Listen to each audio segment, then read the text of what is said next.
साथियों, राष्ट्रीय शिक्षा नीति के आने के बाद से भी ये भी चर्चा काफी तेज है कि बच्चों को पढ़ाने की भाषा क्या होगी, इसमें क्या बदलाव किया जा रहा है। यहां हमें एक ही वैज्ञानिक बात समझने की जरूरत है कि भाषा शिक्षा का माध्यम है, भाषा ही सारी शिक्षा नहीं है। किताबी पढ़ाई में फंसे फंसे कुछ लोग ये फर्क ही भूल जाते हैं और इसलिए जिस भी भाषा में बच्चा आसानी से सीख सके, चीजें लर्न कर सके, वही भाषा पढ़ाई की भाषा होनी चाहिए।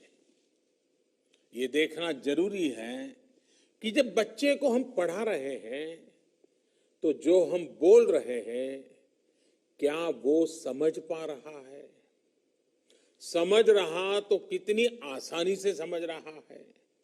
कहीं ऐसा तो नहीं है कि विषय से ज्यादा बच्चे की ऊर्जा भाषा को समझने में ही खप रही है। इन्हीं सब बातों को समझते हुए ज्यादातर देशों में भी आरंभिक शिक्षा मातृभाषा में ही दी जाती है। आप में से बहुत से लोग ये जानते होंगे कि 2018 में program for international student assessment PISA की टॉप रैंकिंग वाले जितने देश थे, जैसे कि Estonia, Ireland, Finland, Japan, South Korea, Poland, इन सब देशों में प्राथमिक शिक्षा मातृभाषा में ही दी जाती है। ये बात स्वाभाविक है कि जिस भाषा को सुनते हुए बच्चे पलते हैं, जो भाषा घर की भाषा होती है, उसी में बच्चों की सीखने की गति बेहतर होती है। वरना होता यह है कि बच्चे जब किसी दूसरी भाषा में कुछ सुनते हैं तो पहले वो मन में उसे अपनी भाषा में ट्रांसलेट करते हैं, फिर उसको समझते हैं। बाल मन में ये बड़ी उलझन पैदा करती है, बहुत स्ट्रेस देने वाली बात होती है। इसका एक और पहलू भी है।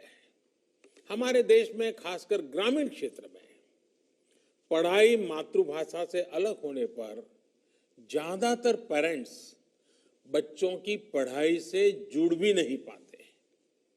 ऐसे में बच्चों के लिए पढ़ाई एक सहज प्रक्रिया नहीं रह जाती, बल्कि पढ़ाई स्कूल की एक ड्यूटी बन जाती है।